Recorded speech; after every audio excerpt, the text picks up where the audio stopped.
Eu vi um site agora há pouco e fiquei extremamente surpreso. Eu achei até que era uma fake news. Não, isso é mentira. Isso não pode existir. Eu vou até mostrar para vocês qual é o site. Veja só, ali ó, do lado, isso. A informação. Gente, Exército Brasileiro cria tropas, não sei o que. Isso pode ser demais. Mas eu pensei, será que é isso? Venezuela e Guiana, o que eles estão aprontando ali?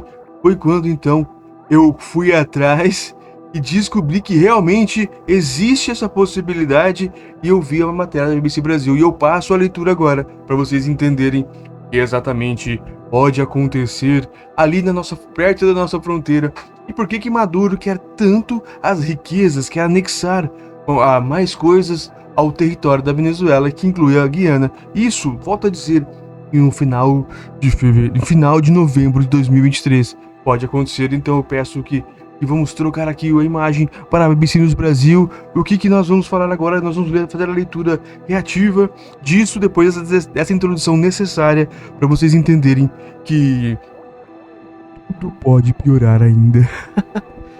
Tem que rir, porque não é possível que essas pessoas estão dessa forma. Vamos lá então. Olha ali, ó, o petróleo e tudo mais. É lógico, o Norberto Paredes, a BBC News Mundo. Norbert Paredes, 26 de novembro de 2023. Ou seja, ela é novinha a reportagem. Vamos ler então.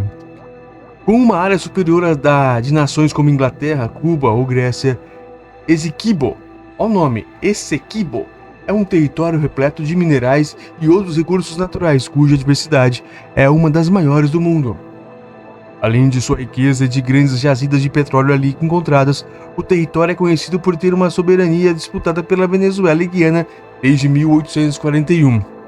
Embora a reivindicação venezuelana tenha persistido ao longo desse tempo, o governo do presidente Nicolás Maduro tem levantado progressivamente a voz desde 2015, quando foram descobertos vastos depósitos de petróleo na área.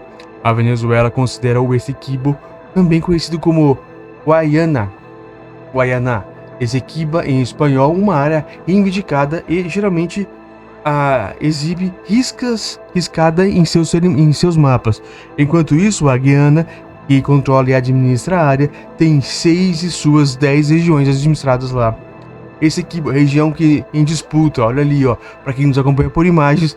Agora nós estamos exatamente perto de Georgetown, ali da Guiana, que é a capital, né? Aí o Brasil lá em cima, lá no norte, lá pro lado da Amazonas mesmo, do Suriname, da Venezuela, aonde estão essas fronteiras, é uma área extremamente, é a metade. É simplesmente, para quem nos acompanha por imagens, é a metade da Guiana Francesa. Então por isso que a França ainda quer essas coisas. Mas a Venezuela parece agora determinada a romper essa situação. É isso que nós estamos conversando agora. O governo venezuelano anunciou a realização de um polêmico referendo em 3 de dezembro sobre a região disputada. Nele, será perguntado aos venezuelanos, entre outras coisas, que apoiam a criação do estado Guaiana Essequiba, além de um plano para conceder a cidadania venezuelana aos seus habitantes. Ele tá declarando guerra. Segundo o governo da Guiana, o referendo representa uma ameaça existencial à integridade territorial do país e pediu ao Tribunal de Haia que impedisse. Isso em 2023. A Venezuela criticou o pedido, argumentando que ele interfere nos seus assuntos internos. Invadiu outro país e não quer que outro país peça ajuda. Abre aspas. Nada impedirá a realização do referendo marcado para 3 de dezembro, ou seja, daqui a uns dias, afirmou o tribunal a vice-presidente da Venezuela, Delcy Rodrigues, em 15 de novembro. Os marcos de quase 2 séculos de disputas, vamos lá para esses marcos. Em 1777, o Império Espanhol funda a Capitania Geral da Venezuela, subentidade territorial que inclui o Essequibo. Em 1811, a Venezuela torna-se independente da Espanha e Essequibo passa a fazer parte da nascente república. 1814, o Reino Unido adquire a Guiana Francesa com cerca de 51.700 km² através de um tratado com os Países Baixos que não define a sua fronteira ocidental. 1840, Londres nomeia o explorador Robert Schumberger, olha o nome do cara, para definir a fronteira. Pouco depois é inaugurada a linha Schomburg, uma rota que ocupa quase 80 mil quilômetros quadrados adicionais. 1841. A disputa começa oficialmente quando a Venezuela denuncia uma incursão do Império Britânico em seu território. 1886. Uma nova versão da linha Schomburg é publicada reivindicando mais territórios. 1895. Os Estados Unidos intervêm sob a doutrina Monroe após denunciar que a fronteira foi ampliada de maneira misteriosa e recomenda que a disputa seja resolvida em arbitragem internacional. 1899.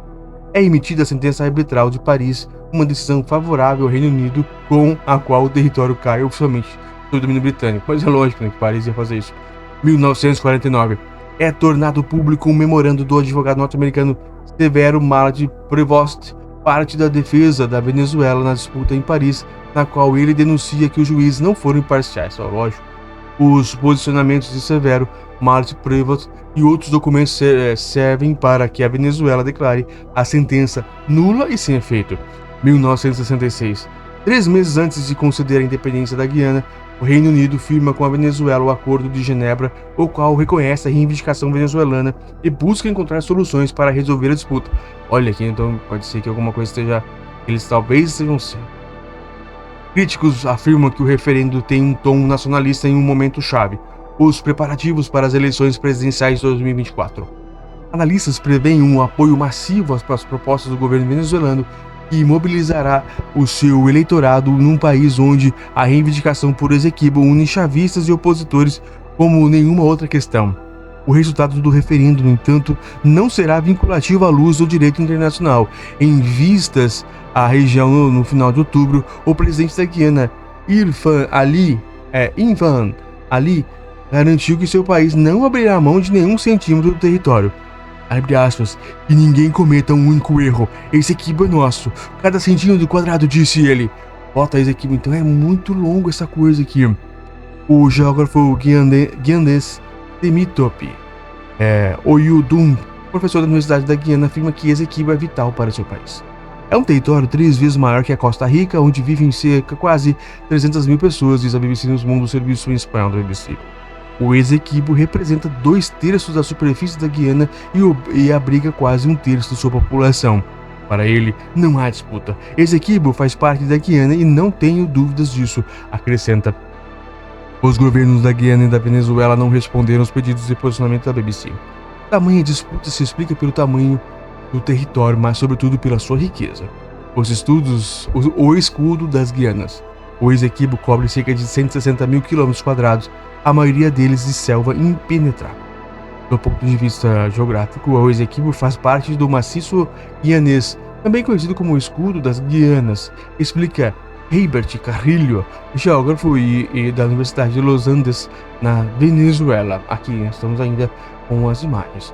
Compartilha características muito semelhantes com estados venezuelanos como Delta Amacuro, Bolívar e Amazonas. Nesses 3 estados venezuelanos que fazem fronteira com a área reivindicada está o Arco Mineiro do Orinoco, uma área de exploração de 111.800 km² que possui grandes reservas de ouro, cobre, diamante, ferro, bauxite e alumínio, entre outros minerais. Carrillo destaca que as formações geológicas do maciço guianês costumam conter minerais de alto valor. No território existem também vários tepuis, formações montanhosas com topos planos e paredes incomumente verticais. Eles são compostos majoritariamente por arenito e estão entre as estruturas geológicas mais antigas do planeta, com cerca de 2 a 4 bilhões de anos. Petróleo e gás é o tópico. As tensões entre Venezuela e Guiana aumentam desde que dezenas de depósitos de petróleo começaram a ser descobertos em 2015 na costa da área disputada. Até o momento, a multinacional americana ExxonMobil e os seus parceiros fizeram 46 descobertas que elevaram as reservas de petróleo da Guiana para cerca de 11 bilhões de barris, representando cerca de 0,6% do total mundial. É muita coisa.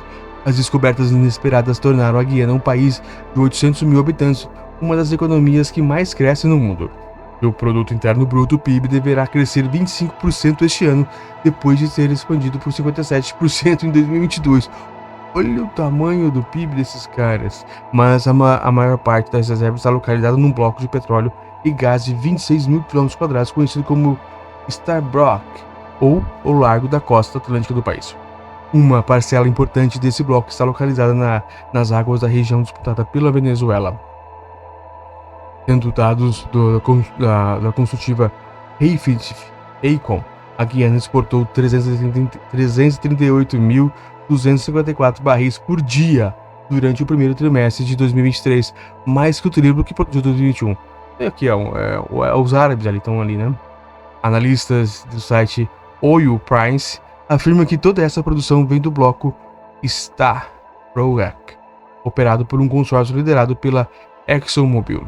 A Guiana espera produzir 1,2 milhão de barris por dia até 2027, o que tornaria um dos maiores produtores de petróleo da América Latina, superado apenas pelo Brasil e pelo México, e à frente dos 78 mil barris por dia que a Venezuela produz atualmente. Nossa, é muita coisa. Que isso? Emirados Árabes 2. A exploração na área também levou à descoberta de reservas significativas de gás em Tobruk, mas a grande maioria está localizada no sudeste do bloco, perto da fronteira com o Suriname, segundo o mapa do Ministério dos Recursos Naturais da Guiana. O ministro das Finanças do país, Signy, afirmou em janeiro que as reservas de gás do país estão atualmente estimadas em 17 bilhões de pés cúbicos, ouro e outros recursos minerais. No século XIX, a disputa entre o Reino Unido e a Venezuela se acirrou quando foi descoberta a existência de ouro na região. E o Reino Unido buscou ampliar ainda mais seu domínio, acrescentando 8 mil km² à sua colônia. Em 1876, pessoas que falavam inglês já haviam se estabelecido na bacia do rio Uyuni, que, no entanto, estava em território venezuelano. Trabalhando para Londres, o explorador Robert Schomburg acreditava que os ingleses poderiam reivindicar aquela área.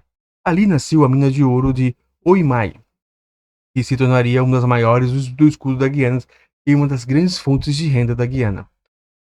Quase 2 séculos depois, a mina de ouro localizada no território disputado ainda produz riquezas. No início do ano passado, toneladas de ouro foram detectadas em um poço conhecido como Venot. E esse equipo é uma região com muitos recursos minerais. Além do petróleo, há muito ouro, observa o geógrafo Timitope Oyudun, da Universidade da Guiana. Abre aspas.